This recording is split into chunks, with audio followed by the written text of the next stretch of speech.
Zdravím ťa pri dnešnom videu, v ktorom si spoločne prejdeme disjunkciu, čo je vlastne alternatíva výrokov. Nebude to dlhé video, pretože to nie je až také ťažké, sám alebo sama uvidíš a nebudem to dlhšie zdržovať, poďme rovno na to. Čiže máme tu disjunkciu, čo je vlastne to isté ako alternatíva, ako som už spomínal, a bude sa jednať o zložené výroky, v ktorých bude pomocná spojka alebo.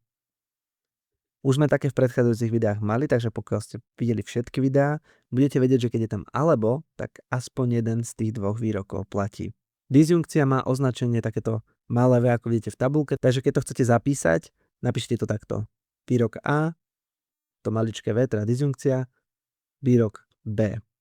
A poďme sa pozrieť podľa tabulky, kedy je to vlastne pravda a kedy nie. Takže, ak máme dva výroky, výrok A a výrok B, a oba tieto výroky sú pravdivé, tak disjunkcia bude pravdivá. Ako náhle je prvý výrok pravdivý a druhý nepravdivý, je to stále aspoň jeden z nich, takže disjunkcia bude opäť pravdivá. To isté platí, ak je výrok nepravdivý a druhý pravdivý. A jediná možnosť, keď je disjunkcia nepravdou, je keď oba výroky nie sú pravda. Čiže vtedy máme nepravdu a nulu. Poďme si ukázať nejaké príklady, nech viete, o čom to je, a to bude na to video vlastne všetko, pretože k tomu moc nie je viac čo. Takže ideme na to. Máme tu. Číslo 8 je párne číslo, alebo číslo 8 je prvo číslo. Takže číslo 8 je párne číslo, to je prvý výrok, to je pravda. Čiže máme jednotku, alebo číslo 8 je prvo číslo, to nie je pravda.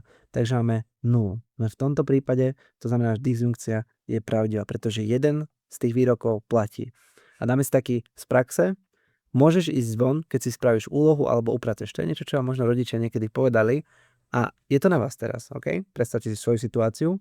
Začneme tým, že ste nespravili ani jedno z toho. Čiže nespravili ste si úlohu a ani ste neupratali. To znamená, že nemôžete ísť von. Čiže disjunkcia bude nepravdou, pretože ste nespravili ani jedno z toho. Hej? Teraz si predstavme, že ste si spravili úlohu. Čiže spravili ste si úlohu alebo upracete. Síce ste neupratali, ale spravili ste si úlohu, je tam alebo. To znamená, že prvá je pravda, druhá nepravda. Takže disjunkcia bude pravdivá, môžete ísť von.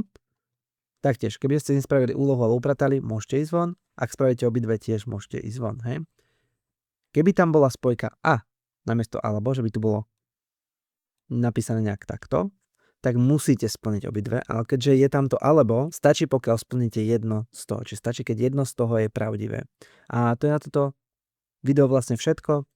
A ako som hovoril, nie je to vôbec komplikované, keď si uvedomíte, že iba dve nepravdy sú vlastne nepravda, ostatné všetko je pri disjunkcii pravda, tak máte vlastne celú učivo zmaknuté. A pokiaľ ešte stále máte nejakú otázku ohľadom tohto, stačí mi napísať do komentára, ja sa vám pokúsim odpísať čo najskôr.